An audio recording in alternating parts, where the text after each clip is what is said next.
Okay. Hi, everybody. I'm Gael, and I will be hosting this post-game Q&A for Madridismo.org today.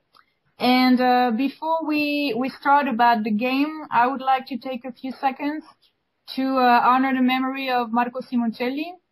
He was young, like he was 24, and very talented MotoGP rider, and he died today in a tragic accident. So here at Madridismo.org, Javi and I, we are big fans of MotoGP, and and I'm feeling a little emotional about it, but our hearts and prayers go out to Marco's family and his friends, teammates, and all the people who love him, and he will be missed, and may he rest in peace. So, yeah, I was thinking this was a little off topic, but today we went to the Castilla game, and they had a minute of silence for him, which I thought was a very nice gesture, given that he was not Spanish and he was in the same sport. So, yeah, that shows that there's kind of a lot of solidarity maybe in sports and in those moments. Okay, moving on to more pleasant things. So today we will discuss the Malaga Real Madrid game with two people. So first of all, we have Ali. Hi, Ali. Hi, how are you? I'm good. Well, I'm good. I'm kind of good, thanks. So Ali is joining us from Kuwait, and he has his blog called 6-18.blogspot.com. And he was supposed to be with us last time, but we missed out on him because there was like a Twitter malfunction or something. So we're very happy to have him tonight. And I'm glad you're happy too. And our second expert, and I'm like using the word expert on purpose, you guys might as well get used to it, will be Apekshit. And he's joining us from India. Hi, Apekshit. Hi there. Thank you so much. A pleasure to be here. So, you guys, the you might know Apekshit already because he writes for us. He writes many articles, but especially the game previews and also the post-game articles. And I see you as kind of the lucky look of the post-game articles because you post them faster than your own shadow, in my opinion. So, and Javi told me that you're a football player too, aren't you? Yes, I am, yeah. Okay, can you tell us a little bit more about that? I have had trials with Mohan Bagan. Mohan Bagan is the biggest club here. But then I wasn't quite successful. These days I play for a local club here, it's semi-professional. Okay. Yeah. Okay, and Ali, do you play football too? Yeah, I do, usually with like just some friends at different pitches and stuff here. Okay. Oh, so you are experts indeed. Okay, so let's start with the questions. I'm a little ambivalent about yesterday's game, so I would like to have your general feeling also, because I think on paper it seems like it was the perfect game. We scored 4 goals, we received none. Cristiano put an end to his drought and with no less than a hat trick. So it's all very good, but at the same time, I think that the score is not a fair reflection of the game because it's kind of a miracle that Malaga didn't score anything, and it's also thanks to, I think, a magnificent Iker. So, what do you think? Do you have the same feeling? Do I go first? Yeah, sure. Go ahead. And make sure you speak loud enough, okay? Yeah, sure, certainly. All right, so I felt that it was a very decent game. We netted 4 times and we conceded none. But then I couldn't agree more with the fact that it wasn't a fair reflection because Casillas, he was absolutely amazing last night. The saves that he pulled off were world class, and this is why he's a veteran keeper.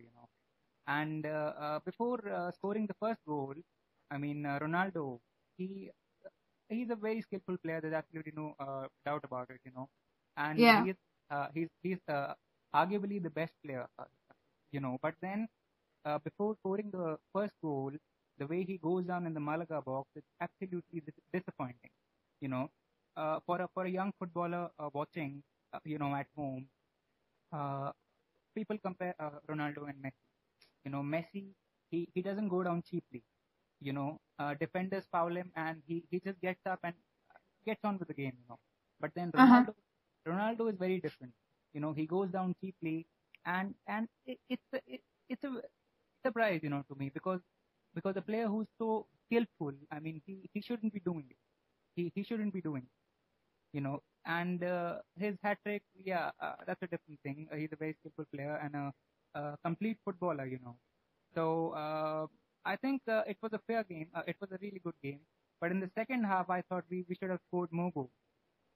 All the 4 goals came in the first half, Yeah. and yeah, we just took the foot off the gas a little, which we Mm-hmm. should have done, which we shouldn't have done, you know. So it was a decent game, but then I thought we should have scored more in the second. Yeah, it's like we gave up a little bit, like, oh, that's okay, we have 4 goals, we're good. Yeah, absolutely, yes. And you, Ali, what do you think? Well, adding to what the Bakshit had said earlier, the Casillas really did save us pretty much yesterday. And to be honest, it's the first time I leave a 4-0 game disappointed. Yeah, Because exactly. second half, to be honest, I would not have have been surprised if we ended up winning maybe 4-3 or losing 5-4 or something, Yeah, yeah. So we have to just keep our head up. If this was against any other team, for example, we'll say Valencia or Barcelona or something, it's going to be much harder. Yeah, We exactly. we got very, our egos went too high and we gave up at the end. The last 45 minutes was all Malaga, fully Malaga, and we're just very lucky they weren't able to score against us. Yeah, I know. So you think it was a problem of ego? We're good, so that's it? Yeah, when you're leading 4-0 after 45 minutes, you expect everything's going to be easy in the second half. So everyone just went out and just decided pretty much to have some fun and relax. You know what I mean? They're not going to be happy if they hear you. You know that. Okay. So all right. That was your general feeling. So I'm not the only one to feel that way. Because, that's really weird because the commentators on the Spanish TV, they were like, oh no, they played like almost a perfect game. I guess they were referring to the first half. I hope they were referring only to the first half because I don't know what almost perfect game they saw, but I was pretty nervous the whole time. Even during the first half, I was thinking, this is very messy. This is very, very messy. I don't know if it was a problem with the midfield, if it was just the way Malaga was playing, or if it was the defense or whatever, but I never felt that we had a solid grasp of the game. You know what I mean? Like we were leading because we were scoring, we were playing well for scoring goals, but I think there was always a lot of fire in the defense somehow. We were never really safe. Yeah, to be honest, I think the only reason we were saved overall is because of three main players actually, which are Ronaldo, Di Maria, and Casillas. Yeah, I agree. Yeah. If it wasn't for them, things would have been very, very different. Yeah. And you, Apekshit, what do you think? Well, I think the same, but then I think we are losing out a few players, Di Maria. Di Maria, as he said, was brilliant. And in the last match against Leon, I think he just came on and he was throwing his body, Yeah. just to make a point to the manager that yes, when you pick me, you get this, you get the work rate from me, Uh-huh. So I thought Di Maria was really, really good. Ronaldo was also good. Khadira, I think he played well. He played well because he won the battles in the midfield, which really gave us an edge, So, Yeah. Yeah, Khadira, I think we just missed out, and he was good. He was really good. Okay. Yeah, let's talk a little bit about the structure of the attacking midfield.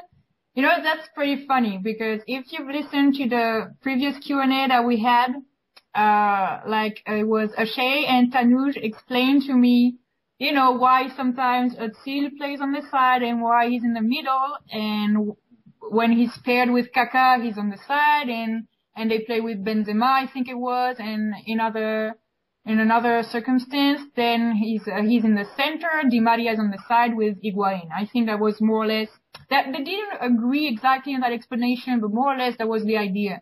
And we finished saying that it would be really rare and really weird to see Kaká and Di Maria play together.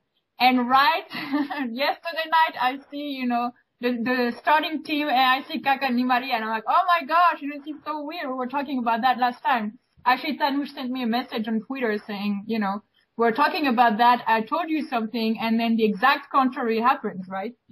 So I was pretty surprised to see that. I wonder if you were surprised too. And why do you think Mourinho paired them up, and how do you think it worked out? Well, I personally believe that it did not work out too well for us. We scored 4 goals, but then it doesn't mean that our midfielders played really, really well, Kaká was poor, last night. Kaká was really poor. But then he has been picking up form, of late. But yesterday he just had a blinder, And Di Maria and Higuain, yeah, they played really, really well. Maybe Mourinho was trying to just see how it works out, maybe for the future games, maybe when we play a big team, he was just trying to see how it works out. But then it did not work out too well, Yeah. Yeah. And you, Ali? I also feel the same way overall. And to be honest, after seeing the past few games, Kaká was very disappointing yesterday. He wasn't fully himself. Okay. So, and also a major thing was that Malaga's defense have given us a lot of space, as you can see from Ronaldo's goals. And also the passes Di Maria gave, they were brilliant passes. But also, they were incredible. Yeah. This is also because of the space, and defense wasn't weren't very aware of what was going on. So we took very good advantage of that. Okay. But against another bigger team, I don't know how that would work, to be honest. Okay, so it's a good thing that he tried it against Malaga then, right? Because, okay. He might have done it because of that, no? Because he knew that it would be maybe easier, that it would give us more space. It could be, and also keeping in mind that Kaká and Di Maria are both very fast players. Yeah. Of course, add Cristiano Ronaldo to that. So maybe he was going also for speed. That's also another opinion I have. Ah, okay. I'm taking notes, at the same time. Okay. Yeah, I was wondering. I think we wanted to say something, maybe, or. Well, I feel the same, So Mourinho was basically going for speed. He wanted more chances to be created in the midfield so that the forwards can score. Well, that kind of worked, though. I mean, it was a mess, and the second half wasn't good. But as far as speed is concerned, I think he managed it, no? Very well. Yeah, I think Di Maria played well. His distribution was really good. And Higuain also, he was fine. Yeah. That's what I think. Okay. Well, talking about speed, one thing that we were discussing with Javi yesterday night while watching the game was that it seemed more fluid somehow. Maybe last year or at the beginning of the season, there were more static passes, and yesterday you can really see one-touch passes, the game going really fast. And it seemed like the players are they know each other better, they know their idiosyncrasies, and they understand each other better, and it all works in a very fluid manner. So that's the impression I got. But now you're talking about speed, and I'm thinking, that maybe that's related, that the fact that Di Maria was playing with Higuain and Kaká. Yeah. Okay. I wanted to talk a little bit about Malaga because, everybody talked about it, that it was a special game because there were several Real Madrid players and the coach, also former players and coach, on Malaga's side yesterday. And we were all expecting Van Nistelrooy to play, and he didn't. So I was wondering if you had an idea, or if you read something, or if you had a theory as to why he didn't play, and if you think that the first half of the game would have gone any differently for Malaga if he had played. Yeah, well, I believe that leaving Van Nistelrooy was a big mistake, because he's a poacher, I mean, you give him half a chance and he'll score for you, Yeah. So yeah, so leaving him out was a big mistake, I thought. And I also think that had he started, the first half would have been different, He would have scored, I think. I have a feeling, because I support Manchester United also, and when he used to play What? I didn't know that. Okay, you didn't know it. Okay. I'm kidding. I'm just kidding. I knew. Okay. So yeah, I support United, and when he used to play for us, I mean, he was absolutely amazing, man. I think we made a mistake by letting him go, So yeah, so he should have started, and he would have made a difference for sure. Okay, Ali. I think one of the main reasons Pellegrini did not start him, and this is just my opinion, is the idea of maybe he's trying to play a different mind game against us. Because the fact that he's keeping him out and putting Rondon instead of starting instead of him, it gave everyone, well, for the fans, it gave us all the whole idea of what's going on. This is one of your best players who you're leaving on the bench. And to be honest, this goes without saying, of course, that they didn't expect to be, trailing 4-0 by the end of the first half. So I think what he was planning to do was maybe try to just tire us a bit for the first half and then bring in Van Nistelrooy during the second. But after what happened, there was only so much he could really do. So it kind of backfired, right? Yeah, it kind of backfired. That's what I think. And also that if Van Nistelrooy started, we'll say maybe 99% sure he would have scored, whether in the first half or the second. But things would have been for sure. Yeah, okay. Yeah, that's interesting. Okay, so another thing that I wanted to discuss is, after a game, everybody on Twitter, us at Madridismo, or the fans, the press, everybody starts to analyze every single detail and draw conclusions. And it seems to me like at every game we are proven wrong. Like when Benzema was playing really great, and Higuain was on the bench, we were like, well, it's going to be super difficult for Higuain to come back. And the next thing you know, Benzema gets injured, Higuain is playing again, and he's scoring hat tricks like a dozen. And then you have, for instance, Cristiano, where I was going with that question, that Cristiano, lately we've been thinking that he's lost his touch, he's not scoring anymore, he's being selfish, no, he's being selfless, etc., etc. And I was kind of thinking that, yeah, he kind of had lost his touch maybe. But last night what happened is that he scored a hat-trick, and on top of it, a very beautiful goal. His last goal, the fourth one, was incredible. So I know that Apexit already talked about Cristiano earlier, but I wanted to know if you guys wanted to add a few more details about him. Sure, yes. I don't have a problem with Ronaldo, but then what I feel is there are millions and millions watching him, and there are budding footballers who are watching him on TV, and trying to do what he does. Yeah. So when there is slight contact, or when there is absolutely no contact, I think he shouldn't go down, because he's such a skillful player. He can beat the players and score goals, Yeah. So it's more his attitude towards trying to get a right? Yes, that's right. It's called the beautiful game for a reason. It's not called the beautiful game for nothing. So it's meant to be played in a certain way. And it's really discouraging to see players going down when there is absolutely no contact, because this makes the job of the referee even more tougher. It makes it really tougher for the referee to decide whether there is contact or there's absolutely no contact.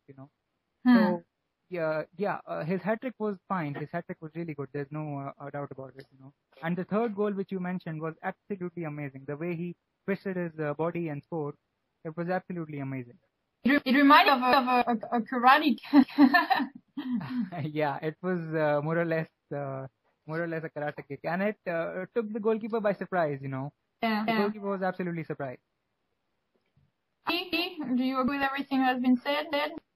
Yeah, I agree with pretty much everything, and I need to just talk about the whole diving situation. It's worked before, but it really, really should stop because it's, to be honest, especially when you're at a team such as with the caliber of Madrid, everyone's watching you, everyone's seeing every move you do, and when you're Cristiano Ronaldo, you have to just make sure you play normally, if you know what I mean. Yeah. The fact that like you go and you're falling too easily, and Di Maria had that problem in the beginning too. I was gonna mention, so go ahead. Yeah. And another major problem that gets me about Ronaldo is his temper. Like, he misses a shot, he just gives up for a while. He just looks up at the sky and is like, pretty much, why is this happening? You know what I mean? Yeah. And he doesn't, it's very rare to see him going for the rebounds. Like, if he misses a shot, it's very rare to see him going for the rebound. We've seen that a lot of times while he's in Madrid. Okay. But one good thing that I liked about him, other than his hat-trick yesterday, of course, is the whole idea of I'm hearing a lot of talk about the new Ronaldo, which is he's doing a lot of passes, a lot of assists, and it's really helping the team. And you've seen it before, especially with his passing towards Higuain. Yeah. So that's also a good thing. Like, I feel like he's just changing his style of play in the sense of he's giving more passes to teammates and making more of a team game. Okay. Yeah, did you see how he celebrated the goal, like by dancing with Marcelo? Yeah. He's pretty happy because we had been discussing that, right? That he was maybe frustrated and very sad, but yeah, he was happy dancing there. He has his happy side too, of course. Yeah. Ali, I think it was you. Well, actually, I'm pretty sure it was you. You were very critical of Di Maria. And I was wondering, since lately he's been behaving pretty well in my opinion, and he's been playing great. He's made very intricate passes yesterday. So are you warming up to him a little? To be honest, I can't deny that Di Maria has been having especially yesterday, has had a very beautiful game, and he's getting there. Yeah, what he did. Yes. And I really feel that Mourinho has finally knocked some sense into him, and I think I'm going there. I think I'm almost there. Okay. What about picture? Oh, I'm sorry. No, I'm saying it's just still not fully there yet. That's all. Okay, you're getting there slowly. Okay. Yeah. Yeah. So I would just like to add that.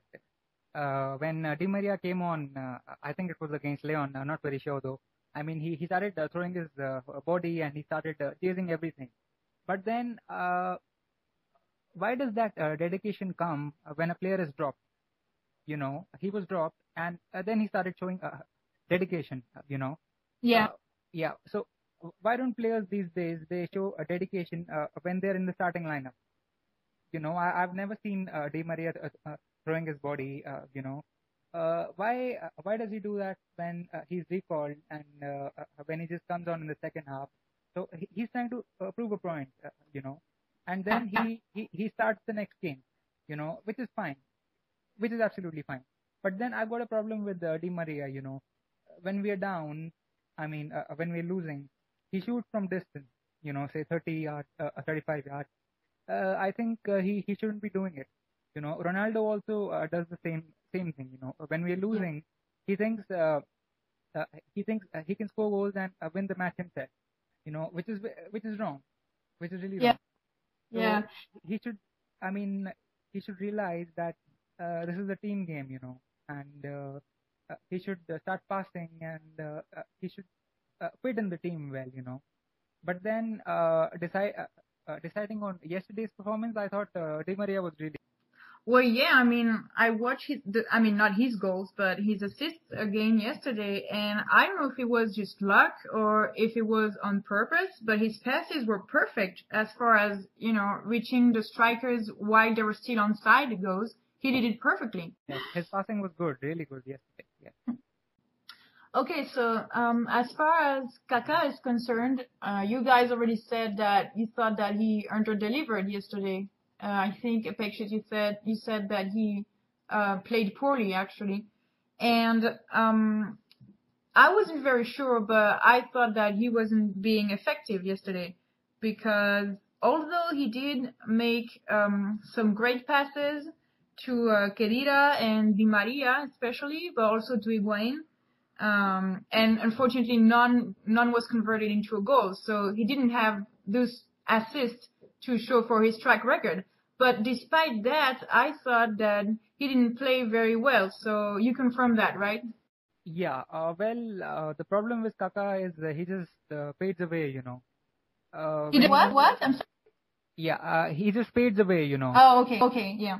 Yeah, after winning the FIFA World Player of the Year with Milan, you know, he has had knee problems. Yes, we completely know that, and he has been playing well in the recent past, you know. But then yesterday he was a bit poor, you know. I mean, he should come and ask for the ball. I mean, his off the ball movement also wasn't too good.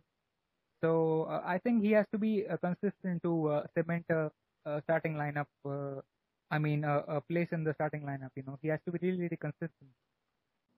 Okay, so you think it is a matter of consistency. It has nothing to do with, you know, being comfortable with one teammate or another. It has nothing to do with that, in your opinion. It's just consistency.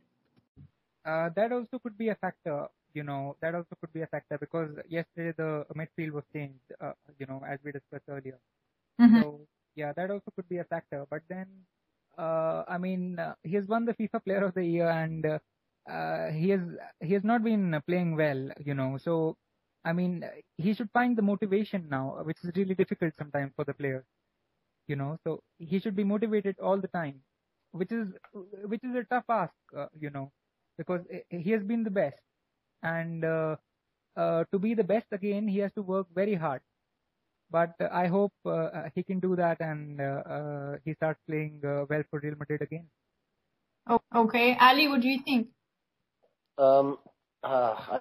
I think, as I said earlier, overall he had an all right game yesterday. But again, we've seen him a lot better recently, and I want to just go on to your point about if he's more comfortable with teammates or not. From what I've seen with Kaka, I think he's most comfortable with Ronaldo and Ozil. Okay. So having Di Maria there, I don't think is a problem at all, of course, but maybe he's just not used to it yet. But that shouldn't really be a problem, like for him to have a really bad game or not. But he's made some good passes, he's had some good times, but we've seen better, and this doesn't, like, when he started the past few games, he's done well. Yesterday, it wasn't very well. It wasn't very big for me, to be honest. Mm-hmm. Okay. And Kedira, what? I don't know. I'm gonna say Spanish way. Because you see, the thing is that I think Kedira doesn't have a position where he can really shine. Well, I don't know. Maybe it's because I'm not an expert, but I think he kind of goes under the radar easily because of his position. But at the same time, when he's not playing well, you can totally tell. So I don't know. You said a page sheet earlier that you thought that he did a good job yesterday. Ali, do you agree? I really do agree. And what I like most about Khedira is that his play is very basic. It's very just get the ball, open up, pass the ball right away.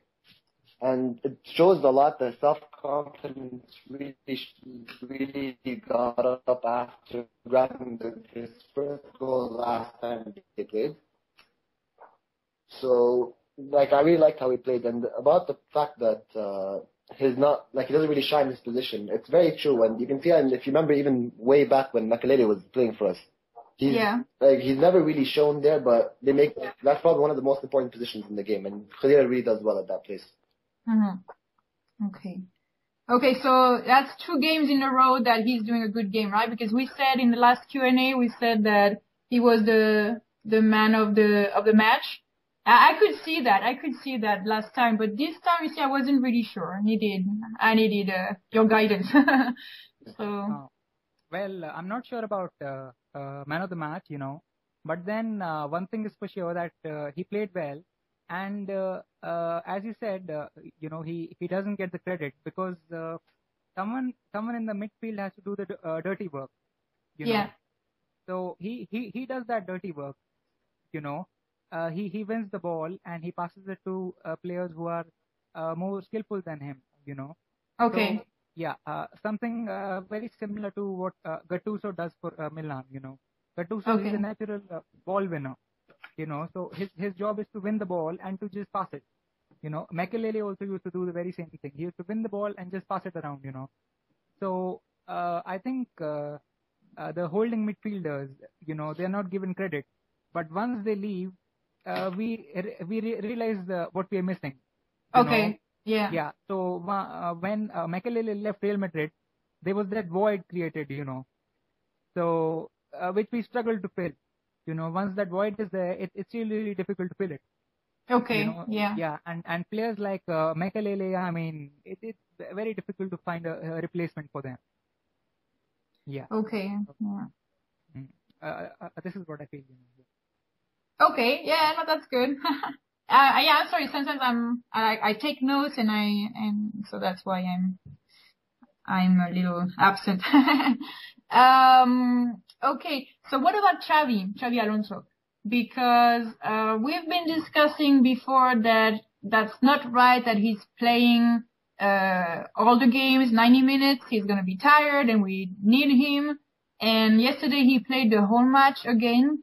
Did you think that you could tell that he was tired, or did he play well, or what did you think of his whole performance? Well, I thought he was good. You know, he's chosen day in, day out because of his passing. You know, his distribution is absolutely amazing. It just stands out. You know, even in Liverpool, I mean, his distribution was absolutely amazing. You know, and he's doing the same for us. And one more thing which I would just like to add is Ronaldo and when we get free kicks, you know, Ronaldo is quickly on the ball. You know, be it 35 yards, be it 40 yards. Yeah. But then what we should do is, I mean, he shouldn't be taking all the free kicks. You know, Alonso, he has a sweet right foot. You know, so he can whip the balls in from the free kick, and we should throw more players in the box so that they can head the ball and we can score that way. Because most of Ronaldo's free kicks, I mean, they just crash against the ball. So we are wasting chances that way. You know, this is what I feel. Ali? I feel that we have to do it like keep Alonso on the pitch as much as possible, because before, when he's not been playing or he's been injured, we've either suffered a lot without him or we've actually lost like quite a few games without him last season. Okay. But if we want to talk about yesterday in particular, I think first half went all right for him. Second half, I think he showed that he was pretty tired, and a lot of his passes went astray, and it wasn't fully Alonso.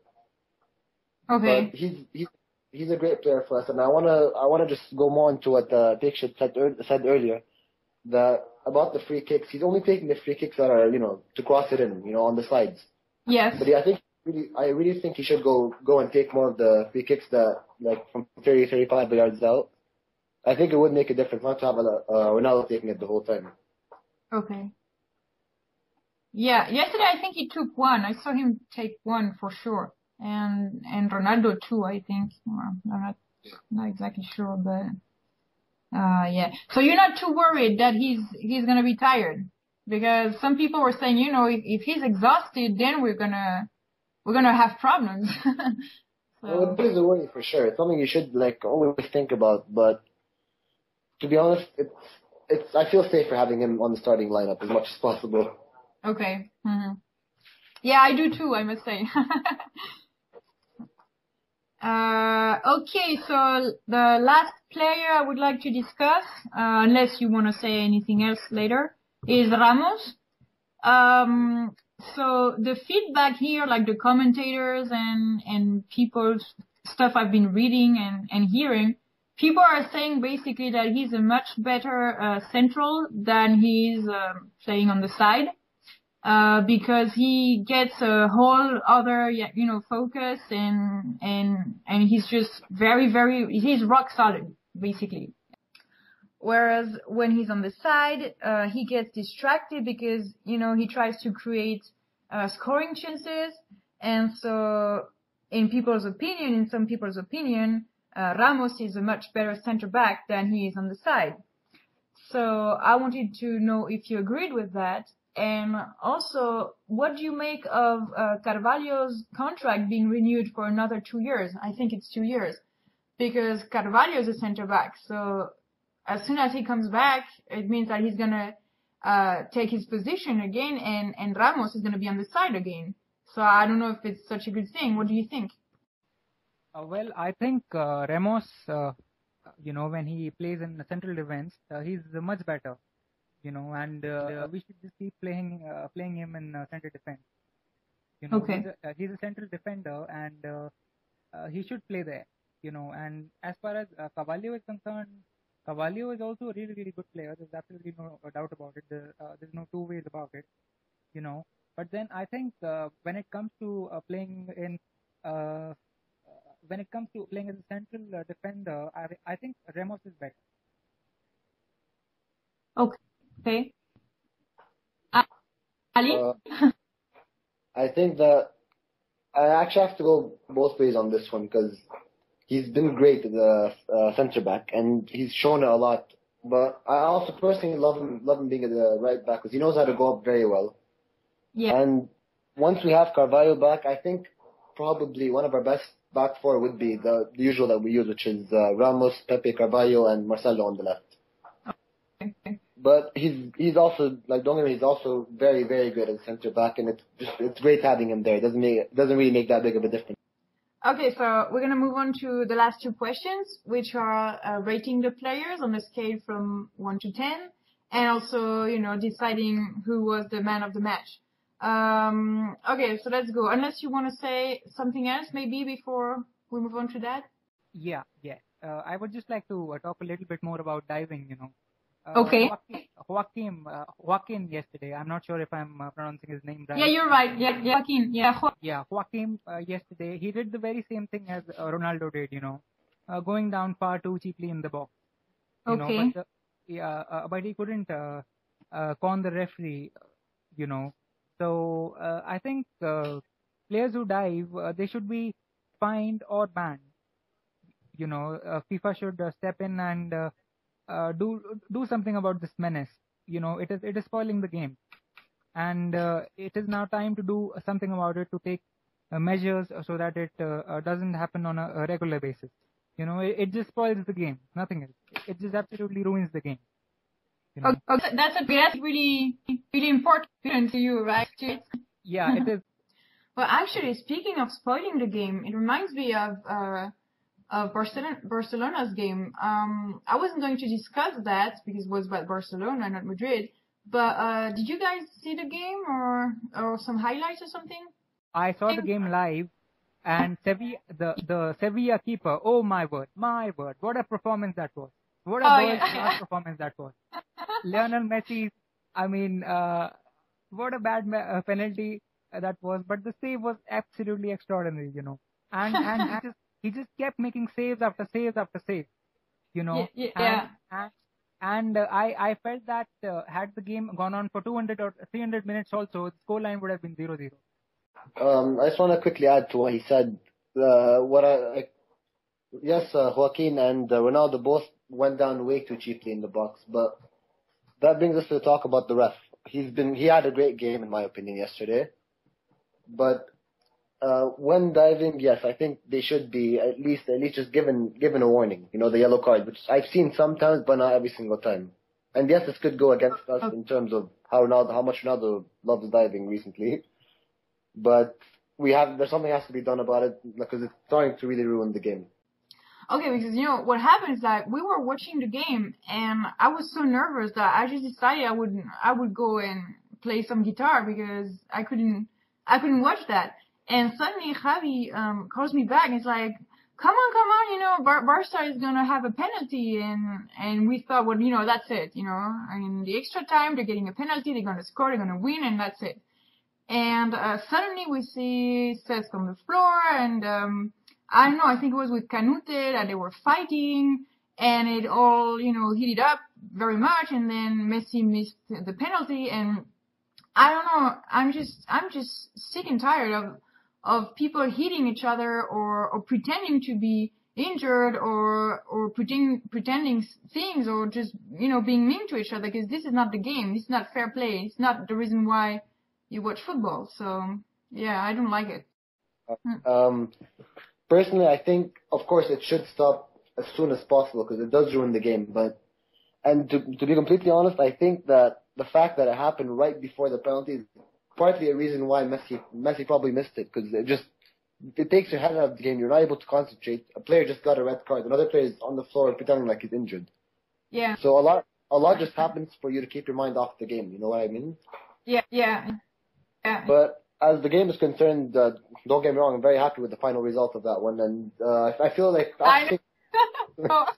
after seeing the highlights, I feel Sevilla had a really, really good game overall. Yeah, for a change, Barcelona drew.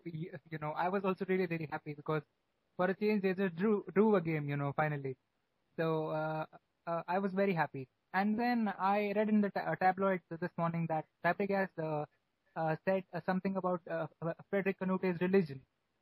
Yeah, it's very difficult to verify it, because we're not there and we just cannot hear the players. So it's very difficult to verify it. And the tabloids sometimes they just publish rumors just to sell their copies, Yeah, so exactly. Yeah. But what gets to me is that I'd like to add to that is that Barcelona, it's been more than once that, and it happened last season with David Villa, that there's always this talk about them insulting other people's religions or whatever. So I really don't understand what's happening. Why is it them that's happening with? But again, we're not really able to prove anything. So it could be pure just talk in the end. Well, I don't know. I'm having a really hard time believing this because, I don't know, it seems so silly, I have a really hard time believing that professional players could do that, really. Keep in mind, one major aspect is that Canute's religion is the Islam, and Barcelona have Abidal, who, from what I've last heard, he is also a Muslim. So I really don't think they go that far. Exactly. Yeah. But I really don't know. Okay, and so who's the man of the match? I would say Casillas. Yeah, me too. And Ali? To be honest, it was a hard decision for me between Casillas and Ronaldo. Yay! We all agree again! That's good. So, anyway, thank you very much, you guys. I'm very happy that we got Ali here today because we missed out on him the last time. So, thank you so much, and I hope you enjoyed it. Yeah, it was really good. I'm glad. And Apekshit, thank you so much for staying up late for us because you're in India, so it's like super late right now. Pleasure is all mine. It's 1 a.m. here, so it's fine. Okay, and thank you everybody for listening as well. Remember that you can go to Madridismo.org to vote to rate the players as well, and you can also let us know if you agree with what Ali and Apekshit told us. And, make sure you voice your opinion so that we know what you think. And I think that's it. That's about it. And, no, I was going to forget. Today we went to the Castilla game and towards the end, at the end of the match really, we got to see Florentino in the, how do you call that? In the stands. In the stands, yeah. He was there and there were like kids taking their pictures with him. And Javi managed to have my picture taken with Florentino. So that was a nice thing today. Can I just make a request? Yeah, sure. Please do send me the picture. Oh yeah, absolutely. I think we'll upload it to Facebook anyway, so you'll be able to see it there. The thing is though that, we went to the Castilla game to take pictures and get some footage, and Javi was very well equipped. He went with this lens that takes pictures of things that are very far and still they look like they're really close. And so he still had the lens on his camera when we could take the picture with Florentino. So all you can see on the picture is my face and Florentino's face, but you cannot see our bodies. But it's a true picture though. It's not photoshopped or anything. So We completely believe you. Okay, so goodbye everybody. Please stay tuned because we have a lot of good things coming soon on the site. And thank you so much again, Ali and Apexit. And good night everybody. Bye. Bye bye. Thank you so much. Bye. Goodbye. Thank you. Bye.